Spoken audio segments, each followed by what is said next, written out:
Good morning. I would like to open the morning session to be in time.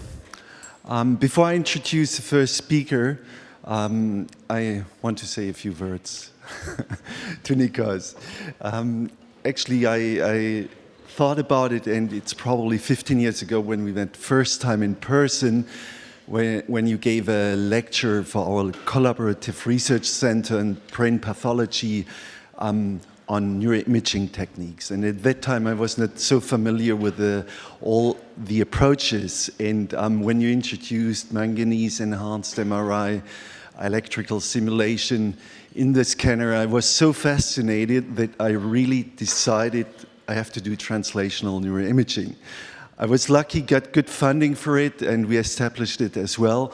I realized you are the reference center #1 if it comes to this technology, and I really appreciate it that you gave me this enlightenment.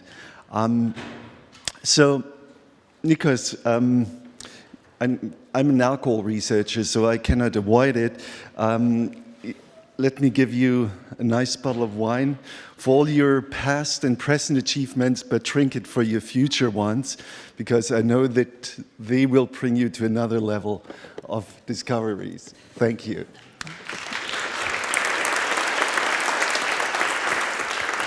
So the first speaker is Dr. Mu-Ming from Shanghai. He is the director of the Institute of Neuroscience in Shanghai, and he is the leading figure for neuroscience in China.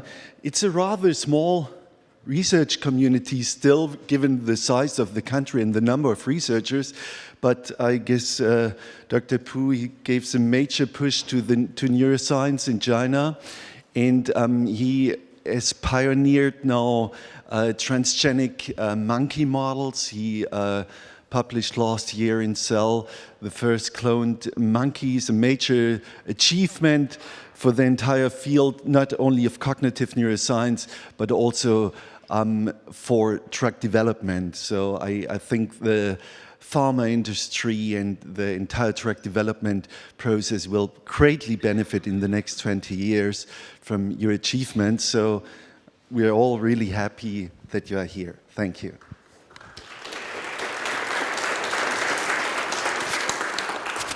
Thank you. Thank you, Rainer. It's really a great honor and a great pleasure to be here joining the crowd for a celebration of Nikos' career.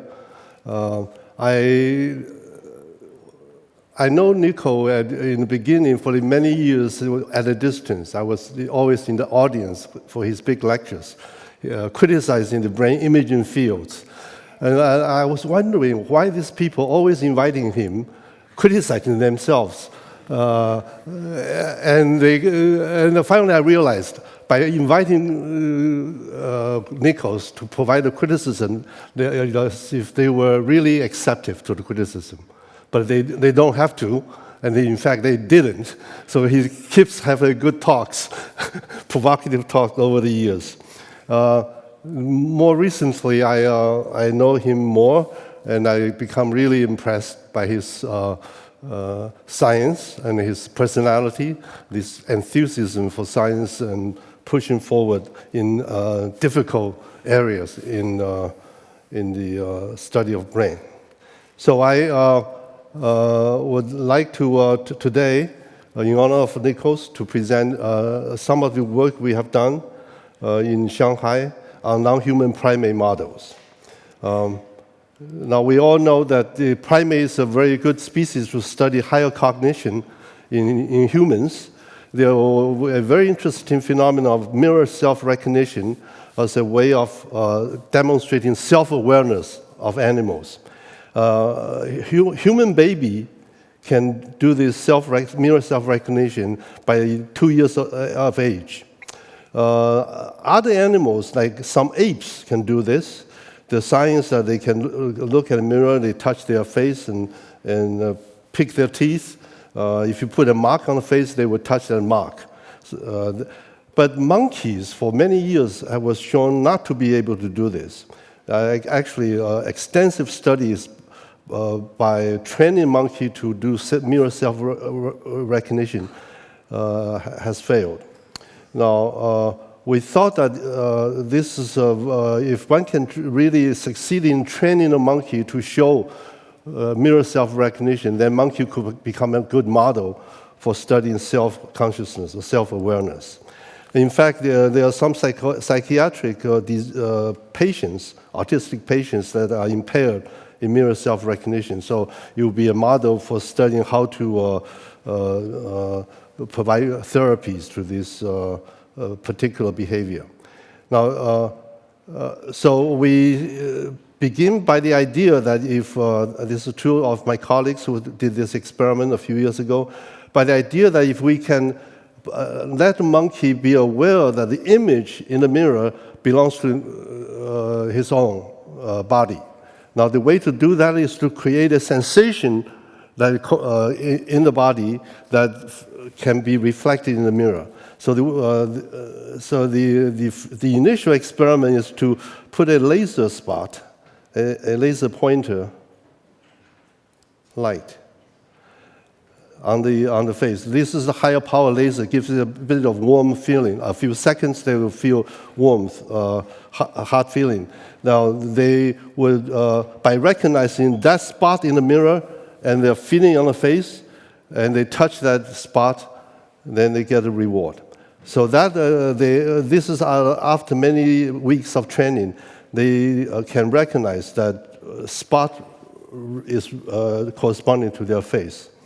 So then, after some of the monkey, not all of them, the majority of monkey can, after this training, can pass the so-called face mark test. That is, you put a mark on the face in front of a mirror, they will touch their mark. We published this paper, this finding, but the primatologists are not happy. They think this is just a conditioned response. You train them to touch the face, and then they touch the face. How do you know they recognize themselves? It's, most primatologists think that the self-awareness or the phenomena reflected by the mirror self-recognition should be an innate ability, not something you train. Everything you train is conditioned response. So we thought that, in fact, this objection was expressed strongly by Franz de Waal, this famous primatologist. He insists that this is not a good, this is not really self-awareness. So we decided to do a second set of experiment. Instead of putting the training the somatosensory and visual correspondence, we trained the monkey to do visual and proprioceptive association, controlling of their own hands. Now, we put laser spot on the back of the monkey, where he cannot see, but only through the mirror he can see that spot. So they are trained to touch that spot correctly, and the spot moving very fast. So they have to time themselves, their own body, correctly in order to touch the spot, and then they get a reward. So that training, after many weeks of training, this is a difficult task. The monkey begin to be aware that the image of the hands or the body in the mirror belongs to their own. So then we do the mirror self-recognition, face recognition test to see whether they can pass to do the face mark test. And all three monkeys trained can pass the face mark test. Now, this was a set of monkeys that 7 monkeys trained in the first task of putting spot on the face. 5 out of the 7 show very good face mark response. In front of the mirror, they would touch the mark on the face. And 2 monkeys failed.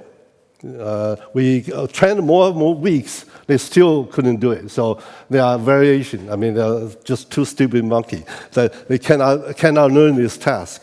But for the second task, the same 7 monkeys, 2 monkeys that failed the face mark test also failed another test we call the ear mark test. We put on the ear.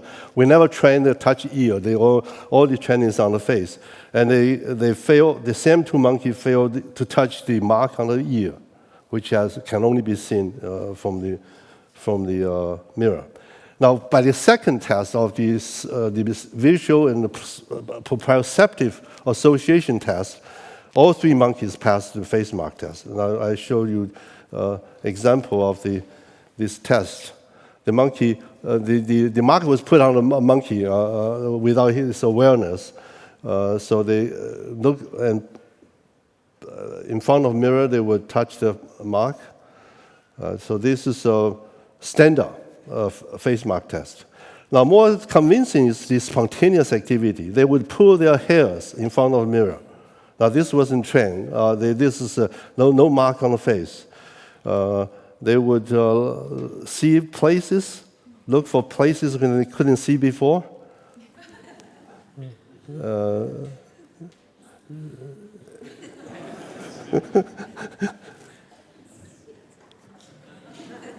Now, the other monkey sitting in the cage together with this trained monkey for half a year, co-housed, couldn't learn, couldn't imitate. Without training, he just cannot get established this mirror image recognition.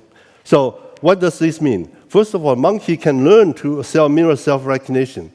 So we can now use the monkey to look for the neural mechanism. So we are now training monkey. We put multi-electrode in different places in the brain. Train before and after training, see what's their response to their own image in the mirror, and see what's difference. Whether this training, whether the ability to know the association and recognize themselves in the mirror gives you different response in the brain. Now, brain imaging study also, you can do that. In the awake monkey, we are still trying to do awake monkey experiments in the scanner. So these are the way we can look at the neural mechanism. The second thing is make the primatologists unhappy, because for years they were thinking that showing face mirror recognition, self-recognition, demonstrate they have self-awareness. But we think by the fact that we can train them to do this, they wasn't unable to do the self-recognition, but by training them to do it, that means that the mirror is only an instrument to reveal the self-awareness that they have in their brain. And so failing the mirror self-recognition test doesn't mean that the animal doesn't have self-awareness. Right? It's just they don't know the association, the use of the mirror as a way to reveal themselves. Right? So this is this changed the thinking. So there are many other animals, cats and dogs. Many people would feel they have self-awareness. Right? We just have to find a way to reveal this capacity in the brain. The impaired mirror self-recognition of autistic patients and some psychiatric or dementia patients may be just a defective visual or proprioceptive association rather than a lack of self-awareness. Right? This is something we need to think about. Babies, do they learn to do mirror self-recognition? Why between a year and a half and 2 years, all the babies learn to recognize themselves? They pass the face mark test, but not before a year and a half. It's an innate program, or it's learned. We think it's learned now, because after our experiment was published, Sid Kotler in Paris did an experiment on baby, on 1-year-old baby, putting a wristwatch with a light and the stimulation, the touching stimulation that corresponds to the light in front of the mirror. The baby learned very quickly. 1-year-old baby learned and passed the face mark test. So they learn to this association of mirror image with themselves is ability that a baby learn between a year, 1.5 and 2 years old. When they understand language, understand what the parents saying, well, look at baby in the mirror, after a while they know, oh, that's me, right? So this is, I think, what we now, the implication of these studies. Now, the other things I want to talk about is that the monkey could be a good disease model for brain disease. because they are a close resemblance to our human species. So a few years ago, we thought that one of the interesting potential model is autism, the Rett syndrome. The Rett syndrome is one type of autistic disease. Has a very clear genetic basis. Lack of MECP2 or overexpression or duplication of MECP2 can cause Rett syndrome. So we thought if we can introduce human MECP2 into monkey embryo and let them develop, maybe the monkey would show duplication syndrome, Rett syndrome phenotype. So this experiment was using an antivirus that was injected into a mature oocyte, and then we use sperm injection into the oocyte for in vitro fertilization. And the fertilized embryo was put into a surrogate mother, and they give birth to the baby. Now, this work was done in the lab of Zilong Q in our institute. He produced 7 babies, live birth, with transgenic transgene insertion in different chromosomes. Right? All these different chromosomes have different copies in their different location, random location in the chromosome. And most of the insertion site doesn't seem to affect the gene nearby, the known axon for the genes. So it appears that this expression, the transgene overexpression has been achieved. Now, the difference, the point here is that every monkey seems to have a different set of transgene at different location of chromosome. So that's a variability in this system. If you look at the expression of the transgene, they are neuron specific because we use this synapsin promoter, which express this transgene in the neurons. And in neurons, you can find expression of the transgene tagged by GFP, or you can look at the MECP2, total MECP2 level is much higher. They are all expressed in the neurons, rather than glial cells. The monkeys, the transgenic monkey, all 7 of them show a higher the rotating phenotype, the circulating locomotion phenotype.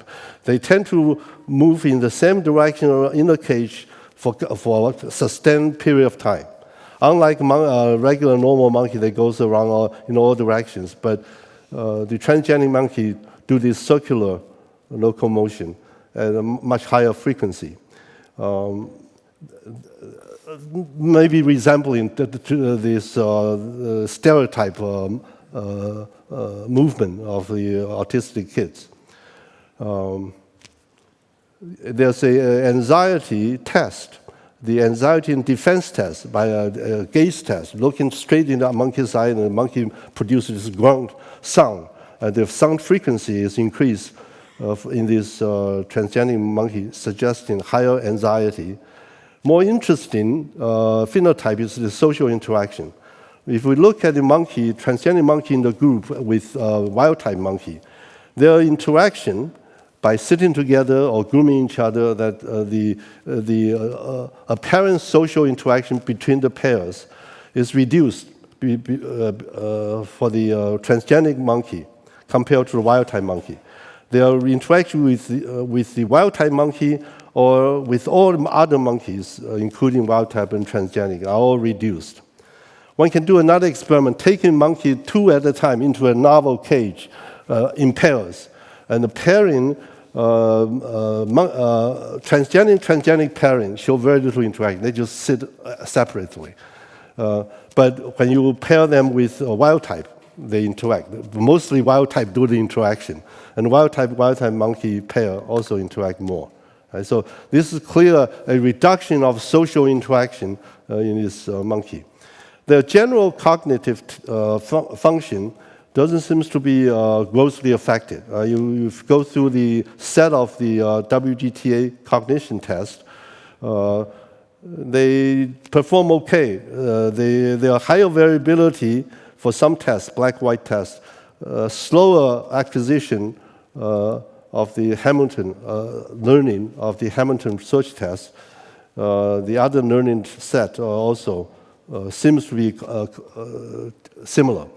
So the cognitive function doesn't seem to be affected, although there's higher variability in their memory capacity. Now, so to be a model, you want to generate a crowd, a group of the monkey showing the phenotype. So you need to reproduce. Now, reproduction of monkey is very difficult because each monkey takes 4 to 6 years to mature. Even if we do in vitro fertilization, which speed up the process of reproduction, but its total time would take 5 to 6 years for one generation. So we thought there may be a way of speeding up this. In rodents, in mice, actually, one can speed up sperm maturation by xenograft of the testes in another mice, subcutaneous incubation. Somehow the subcutaneous environment speed up, promote the sperm maturation. So we apply that to the monkey, found that we can take 1-year-old monkey, sexual immature monkey, the testis tissue in pieces, graft it under the mice, nude mice, under the skin for 11 months, and that produces sperm, active sperm, mature sperm, and that sperm can be used for in vitro fertilization. And the whole procedure, this would reduce 2 to 3 years in time for maturation. And so by this method, we took one of the transgenic MCP2 transgenic monkey, produced a cell of second generation by germline transmission, take their sperm, this male transgenic, which is the 07 monkey, speed up the sperm maturation and fertilize the oocyte to produce the second generation. Now you can see the same chromosome insertion still preserved in the F1 generation, the second generation. Also, the transgene is there. So that's a clear speed up a production of second generation. This social interaction among the second generation monkeys also reduced between transgenics. So we are also performing brain imaging studies. There are there's a group, although they are heterogeneous in their chromosome insertion of the transgene, they show abnormality in the brain imaging, the structure of the brain. So we want to figure out how that corresponds to the human disease. So what other genes would be of interest? We thought that autism is an interesting disease, but there's a circadian rhythm associated. Many diseases are associated with the disorder in circadian rhythm. The gene, the circadian rhythm regulatory gene, PER2, BML1, clock gene, their loss all relates to disease, cancer, premature aging, diabetes. Now, in AD and PD, Huntington disease, Alzheimer's disease, Parkinson's disease, you can all see this circadian disorder reflected in the locomotive pattern and the sleep disorder. Right? So this is daylight motion for the normal monkey, normal human being. AD patient shows much disrupted pattern, daylight pattern of locomotion. The level of melatonin in the blood also reduced in PD. There's a cycling of melatonin in the blood, in regular, this regular cyclic variation is reduced in Parkinson's disease. There's also cyclin BML1, another transcription factor. They also greatly reduced in PD. So we thought after looking through this literature, we thought the BML1 gene is a very important transcription factor to control many of the brain function. So we thought we can probably do a knockout of this gene by embryo editing.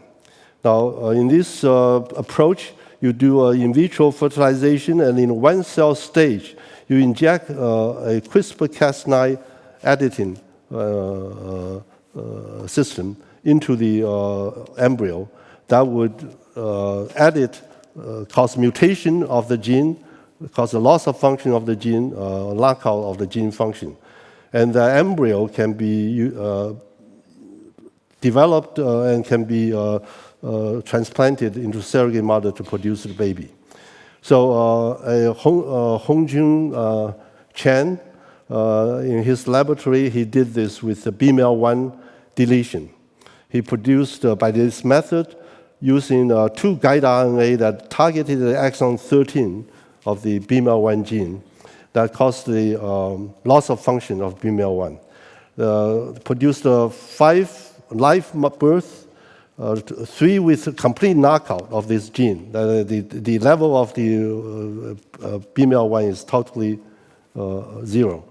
2 of them show mosaic knockout. This is a problem of the CRISPR-Cas9 editing. The editing happens in some of the embryonic cell, but not in all. So the embryo produced has a different extent. It's not a complete knockout, but partial knockout of the gene. We call it mosaic, the mosaic system. The mosaic, 2 mosaic animal and 3 knockout animal was produced. Now, these locomotive activity are abnormal. The normal wild-type monkey, you see very clear daylight difference. But in BML1 knockout monkey, you see more activity during the night, especially before waking early in the morning. And the periodogram, a quantitative way of looking at the activity pattern, show very clear abnormality in the periods of the locomotion. Using wireless EEG recording in this monkey, Chen and his lab show the wakefulness, the waking state is greatly reduced during the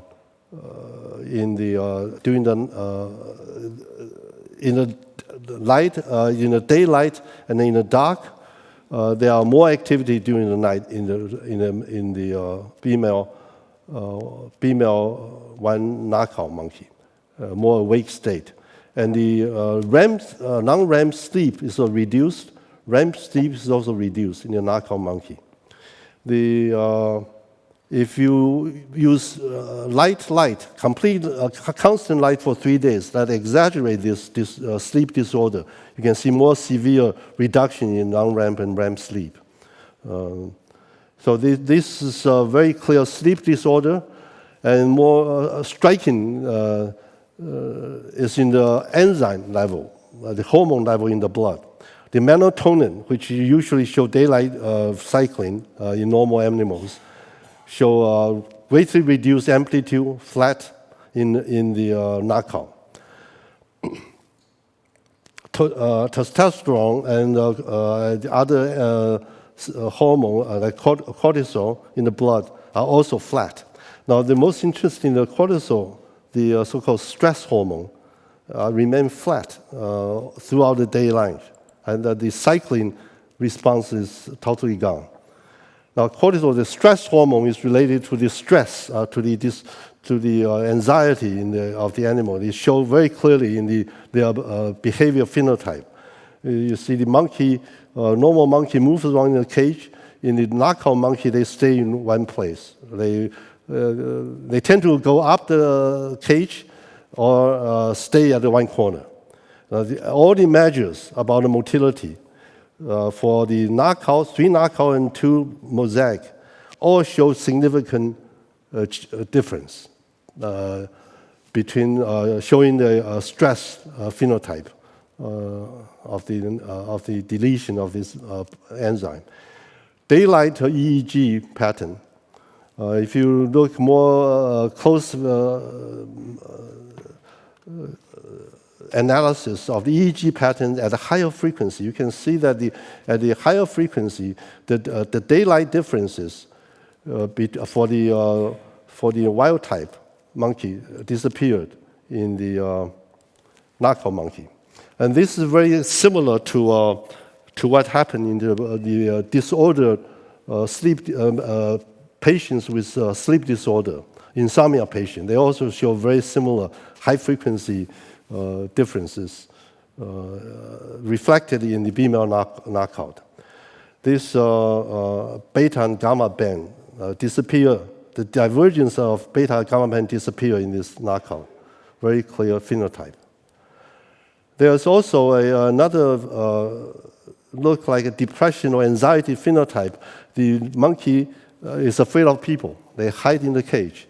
Now, normally the monkey move around. You see when the people come to feed, they just become very active. But the knockout monkey hides in the corner.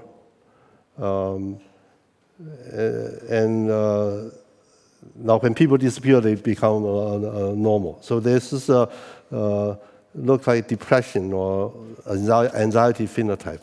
This is all the monkey, the edited monkey show certain different extent of this depression phenotype. The knockout, complete knockout, show most severe phenotype. So now there is event-related potential, evoke potential. The Artboy effect, give you regular sounds and then give a deviant sound. There's a evoked the EEG pattern called mismatch negativity. This pattern happens in schizophrenia patients. Very clear difference between normal and normal subject and schizophrenia patients in this event-related potential. And our knockout monkey, female white knockout monkey, show very similar, this similar pattern.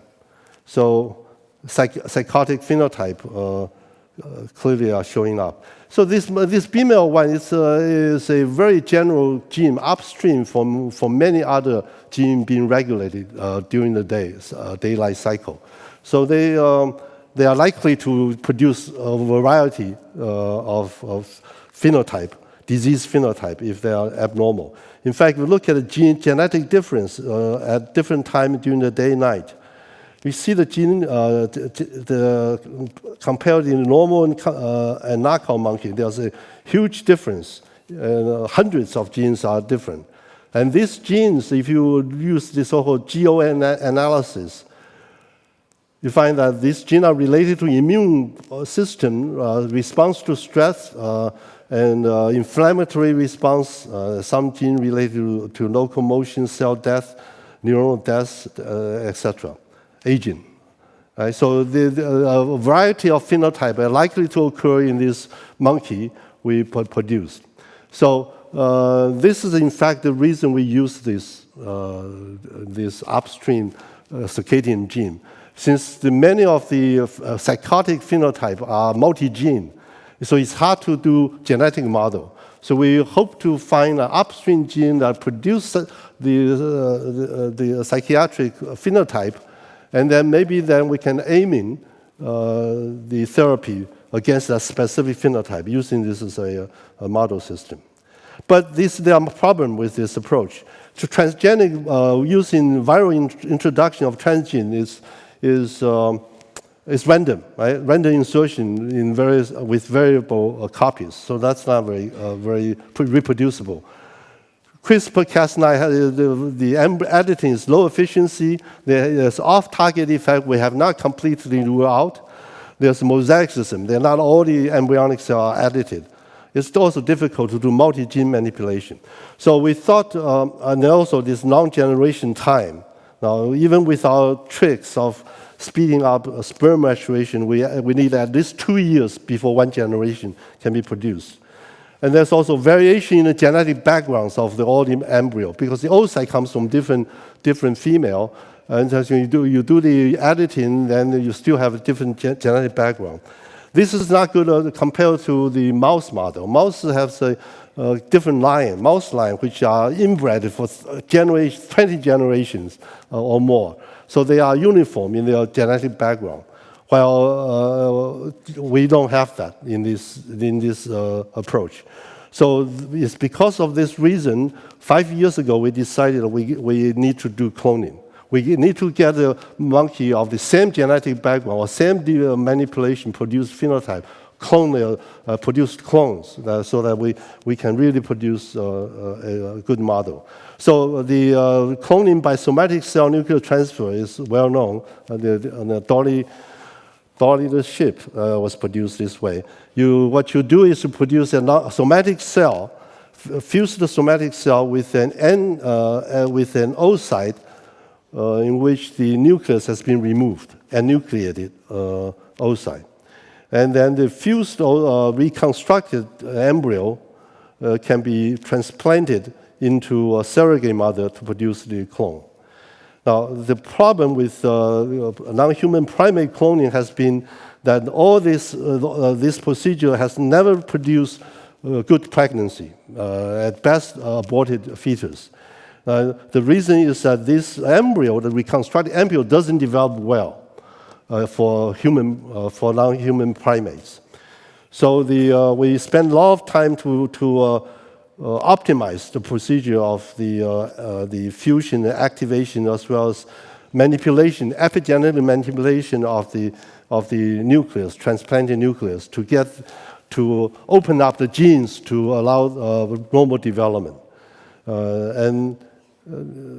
Basically, maybe I show a procedure here. This enucleation. You have to do this very quickly. Remove the nucleus, that white spot. This is the nucleus. In the polarization microscope, we can see it. And quickly remove it without taking too much of cytoplasm. And then after the removal, you inject a fibroblast that has been treated with Sendai virus to promote fusion, and use a laser to create a hole in the retinal membrane. And the fibroblast can be injected through that hole to this oocyte. So the fibroblasts here, they would fuse spontaneously with the oocyte to produce the embryo. And the trick is that to have a good growth, good development that produce healthy inner cell mass, we need to do a lot of treatments. In particular, the histone deacylase inhibitor, this histone demethylases. All these treatment greatly increase the formation of the blastocysts, and good blastocysts that develops inner cell mass. And this treatment opens up genes. Without a treatment, many of the genes, called reprogramming resistant region, the genes are silent without treatment. With the treatment of the demethylase, these genes are open, like the normal development. Right? So this helps you can show that the treatment actually removes the methylation on the histones. And this produced good embryos, and then do the pregnancy, putting into a surrogate mother, produce a good percentage of pregnancy rate.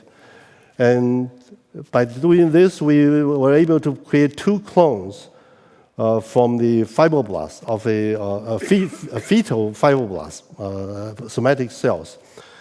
And this fibroblast is clearly, these two monkey, Zhong, Hua, they are clearly clones because their DNA comes the same as the fibroblast. Their mitochondrial DNA belongs to the oocyte because the oocyte has a lot of mitochondria, dominate the embryo. So look at the nuclear and mitochondrial DNA, we know that they are clearly the clone. And this is the two oocyte. This is the hero who did it, Joon, a postdoctoral fellow, who perfected this transfer of embryo, which is critical.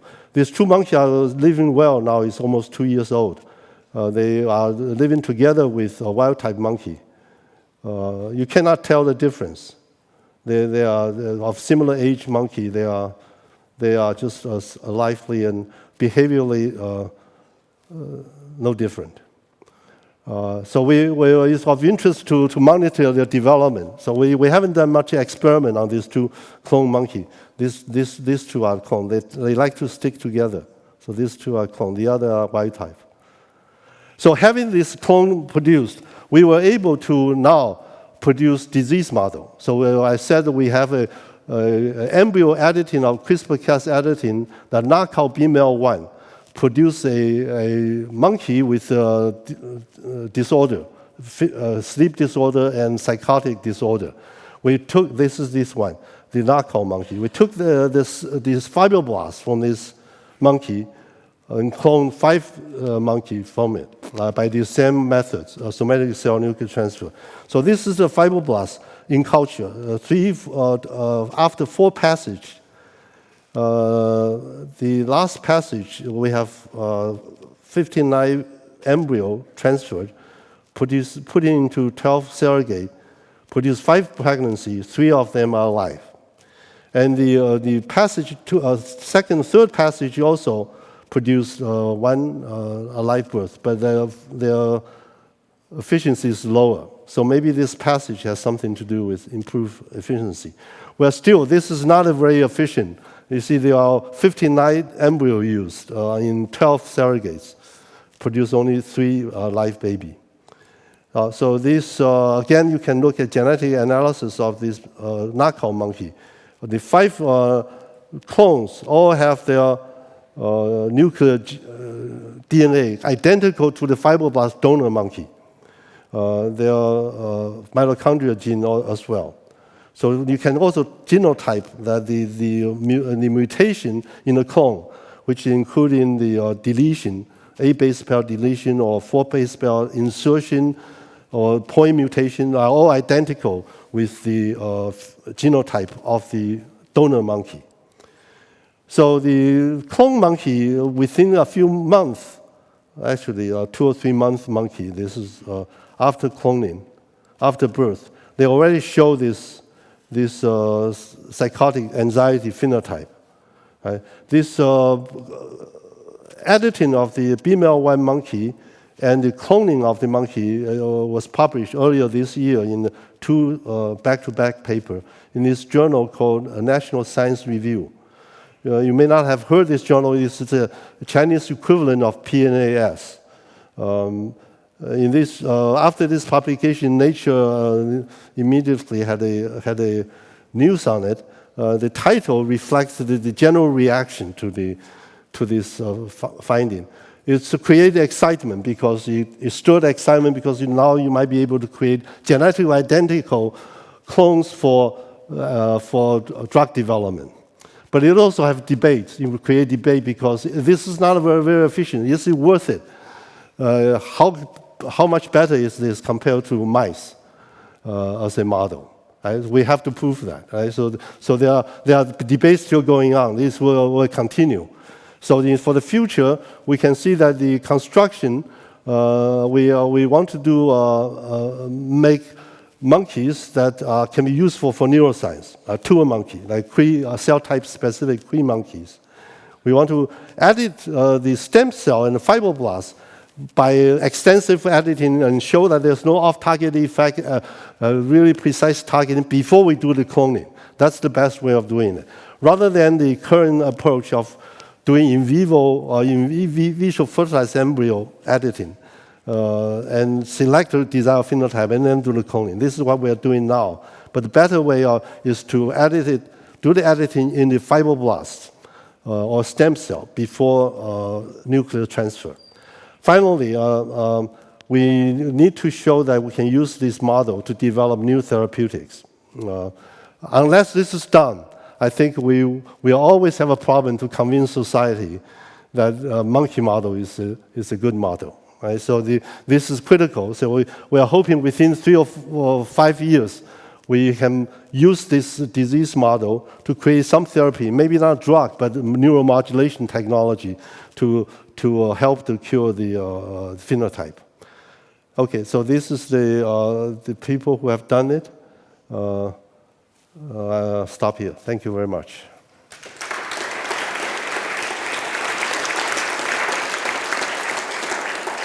Thank you very much, Mu-Ming, for these fantastic developments, questions. So if I just speak like this? Oh, yeah, we can well hear you. Yeah. I was very interested in the Rett autism work at the beginning because Yeah. there's a human neuroimaging data Right. On Rett show a specific loss in the corpus callosum in the white matter. Right. Right. And so, looking at your, in your... We haven't not seen it. We try to. We know we're comparing this human data with our monkey. Yeah. The problem is that this is the reason that the simple transgenic monkey could not be a very good model because they're all variable. When you look at the functional MRI data or DTI data, they are quite variable. So you want to do... Well, I noticed, so that's interesting, and I noticed that in the behavior, it was also variable. Yes. So that you had 3 that seemed like the wild type, and 3 or 4 that seemed different. So that might... It might be related. Yeah, it might be related. So the neuroimaging data, there are some correspondence, but not very close correspondence to the human data. Very interesting. Thank you. Yes, Bob? The cloning Right. reduces substantially the variance, is Right. that correct? Yeah. And so the plan would be to do the transgenic on clones, correct? No, we are doing transgenic to produce a very clear phenotype. We take that monkey and clone that monkey, so all the progeny would be the same background. Yes. Right. Yes, please. So when presenting the rat monkeys, you seem to emphasize the autistic traits, like altered social interactions, repetitive behavior, and so on and so forth. But human Rett syndrome is actually a profound neurodevelopmental disorder with delays, seizures, ataxia, and so on and so forth. So I'm wondering if you observed any of these broader symptoms in your monkeys. Right. We look for it. We didn't see the epileptic and phenotype in this. Yeah. So, have any explanation for the obvious difference? No. I can guess. The human genetic background is different. Or we don't have enough copy, and this is not a good model. Right? So there's some close resemblance, but not identical. Okay, thank you again.